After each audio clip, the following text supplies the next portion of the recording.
what could be a good chance to get your first ODI trophy in nearly 3 decades now? Yeah, I think any experience in the subcontinent is valuable. Certainly the Tri-Series was valuable for us, albeit that there was a large portion of the squad that wasn't there, but they have been to Pakistan before. But all in all, it was a great exercise. Certainly would have loved to have had one more game in that final, just to sort of tick it all off. But yeah, we're pretty happy. We obviously started the competition well on the back of some individually good performances in the Tri-Series. But as we've learned with cricket, conditions change all the time. There's no one way and there's no one condition, so it's really about being adaptable. Hi, Rob. You guys played your first match here, and then you go to Rawalpindi for the second match, and you're coming back for the third match in Karachi. There is a debate around cricketing circle that India has an advantage of playing all their matches in Dubai. What's your take on this?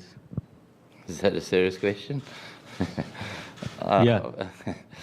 To be honest with you, I think if we spend our energy worrying about a disadvantage, we spend less energy thinking about ourselves and what we need to be doing. The scheduling is the scheduling. India obviously have been in Dubai in the same venue, in the same place, and other teams haven't. Whether that turns out to be an advantage or not will remain to be seen. What I do know is that we have to concentrate on what we're doing. We have to concentrate on spending all our energy thinking about how we're going to get through our next step, which is England. And then wherever that takes us from there. Rob, England are obviously already out of the tournament after a couple of bad white ball tournaments in a row. Are you surprised by their recent form? They were world champions in both formats so recently and are struggling right now. Does it surprise you? I suppose if you look at the quality of the players, I think that the English players are quality players. They do well. In league cricket around the world, they do well, which should suggest that they're adaptable. If you look at the names on the sheet, I think there's some quality players there. There's no doubt about that. Cricket can be fickle and sport can be fickle, and sometimes that results in you losing. So to ask if I'm surprised, as I said, I think there's good cricketers that, to be honest, could turn out tomorrow and deliver an international standard performance against us. Would you be doing anything differently with the team if you were in charge of England and they came coming? Would you be looking to do things differently with the players that you think they have? Well, I don't know what they're currently doing, so it's hard for me to say what I would or won't be doing. I think what I've learned in times, you can never judge what's happening with a team unless you're actually walking in the feet of the people that are on the ground with the team. What we see from the outside is very much optics, and it's so hard to comment on what's happening internally in the team if you don't actually really know. I think there's good people there who have done good things in cricket, working with good players, and I would suggest it's only a matter of time before they find success. But in terms of whether I do anything differently, I have no idea, purely because I don't know what's currently being done. Hi Rob, this is Sohail Khan from FM 94 Karachi. First of all, give update about Clausen's fitness. Is he available for tomorrow's game? And also, the next ODI World Cup will be played in South Africa. So next 2 years are very important. How are you seeing their backup talent in domestic players like Lowendy Pretorius and Matthew Bitskis and all are coming? So how much these 2 years are very important for South African ODI cricket, and how you're seeing the backup talent in South Africa? To the first question, Heinrich Clausen's fine. He's available for selection. In terms of our young talent, we've kind of been working on that young talent for 2 years already, and we'll continue to do that over the next 2 years. We have been very outspoken about developing the breadth of our talent and exposing our younger talent to international quality experience. It takes a while to gain experience, but also we don't want to just lean on that and think that that's the only thing.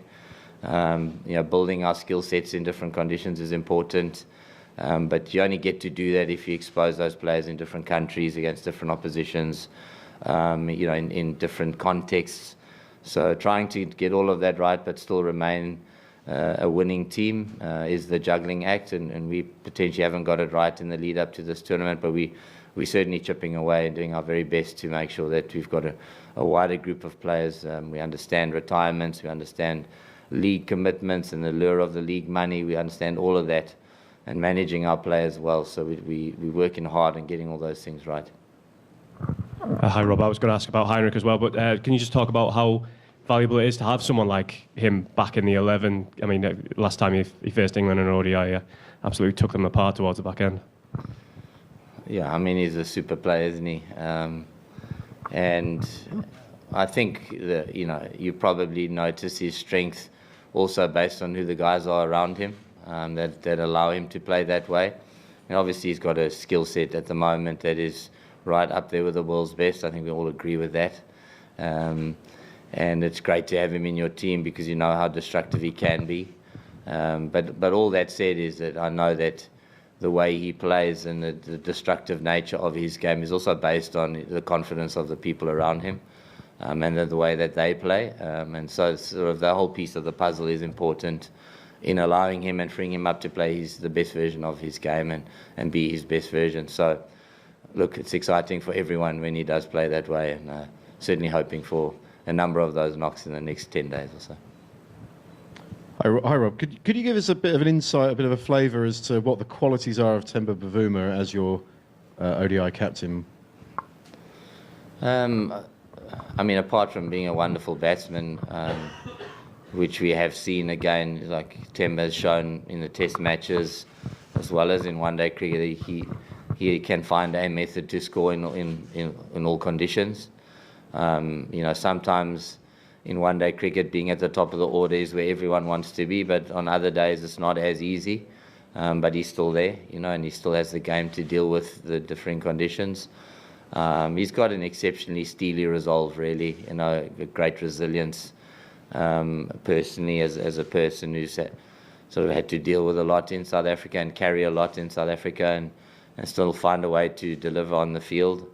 So I'm always hugely respectful of his performances and his leadership. Given the toll it would have on most people, and the extra, it's not burden, but the extra responsibility that it carries. So, I mean, as I said, a steely resolve and resilience. But beyond that, you also need to be able to play the game, and I think he's an exceptionally good batter.